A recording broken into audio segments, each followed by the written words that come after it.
Yeah, she would have been 61 years old today. Yeah, it was my mom. She was born in Connecticut in 1964, and she moved around. She was kind of a Navy brat. So from roughly 1990 when I was born all the way up until 2007. She lived a good, dang good life, the best that she could. Yeah, mom always had a smile and everything about her. Certain zest for living. I'm not sure what it was. I just think she knew that her time was limited.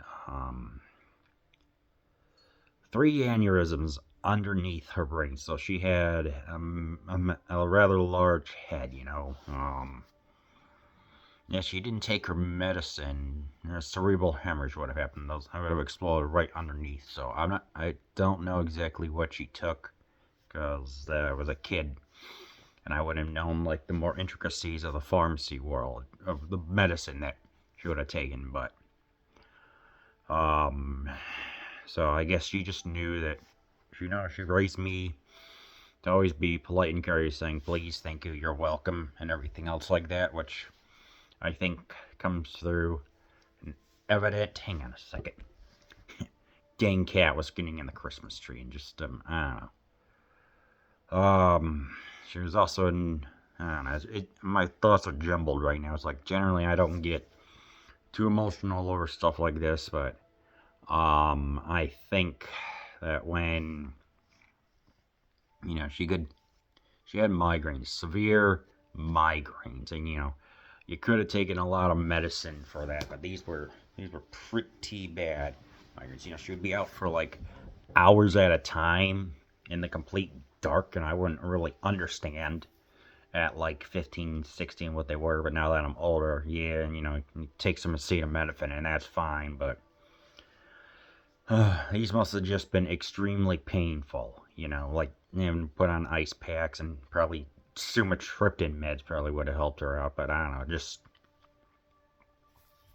it's like I think she did a dang good job raising me, and you always like going all the way up north.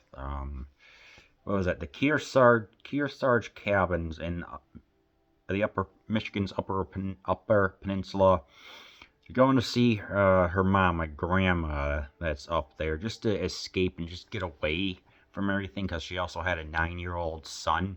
9 to 12-year-old son has the autism spectrum disorder, so she had her own, I guess, unique challenges of trying to survive and do things. Not survive, but just how to get things figured, I guess you could say. So, it was just a lot of stuff that she had to navigate. Um, her and my dad had a relationship was fine. I mean, it wasn't the greatest in the world, but they they they loved each other, but they just didn't know how to show it. I don't know. This was like 20 years ago, and getting a little emotional thinking about that. So it's like, she always liked to go out, always up to Mackinac Bridge. I think once or twice my dad joined us, and they respected each other, I guess. They did love it. I guess they loved each other in their own way of just cooking meals and stuff like that. Never really getting into any arguments. Maybe like once or twice. It was what it was. Not no family is perfect. Yeah, like she always raised me to just be courteous and kind, and always be considerate, and never ever not like cause any problems, but just do your own thing, I guess, is what I'm trying to say. I think that she was saying, like, hey, I'm going to provide a better life for my son. It's like, oh, he's on the ASD. It's like, okay, how can I navigate that? It's like, oh, let's get some help from the school. And, the school did what they could. But, she did everything, like, living the life You know, always going north. It's like she wanted to go out and travel more, but just the constant migraines and headaches. I could tell she really wanted to go to like out of state, you know, and bring me along for a vacation. That would have helped, I think, you know, with all the advancements of medicine. If we have what we have now, then in the mid 2000s, I think it probably would have been done a lot. But yeah, it's she was a part-time numismatist, a coin dealer. That allowed her to get out and go to various states. Florida, Maine, California, I think.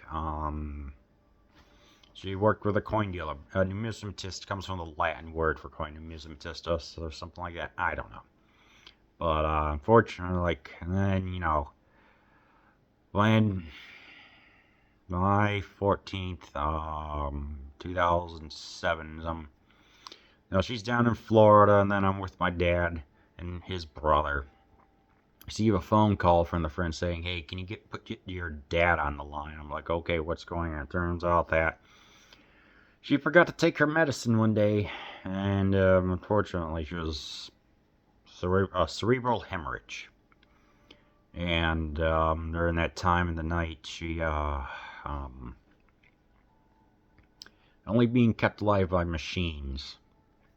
It was ultimately decided that, you know, they would take her off of that, and just 17 years old. It's like, I didn't know what the heck to expect. It was just like, so what's gonna happen now? I don't know. It was a turbulent minefield for that time. And I was offered a grief group over at school, but I thought I had everything handled, and I wish I could go back and rejoin that. I could have got my emotions sorted out about like what's going on, you know, like during the adolescence of 16 to 18, when you're just getting rid of the childlike way of thinking more into being a young adult. I think that probably would have helped me. So I don't know. I miss her. Just I don't know. I do try and go visit her grave a couple of times a year. She was ultimately cremated. I had to bring her remains up from Florida, you know, and just that was something else, and put her in there, and just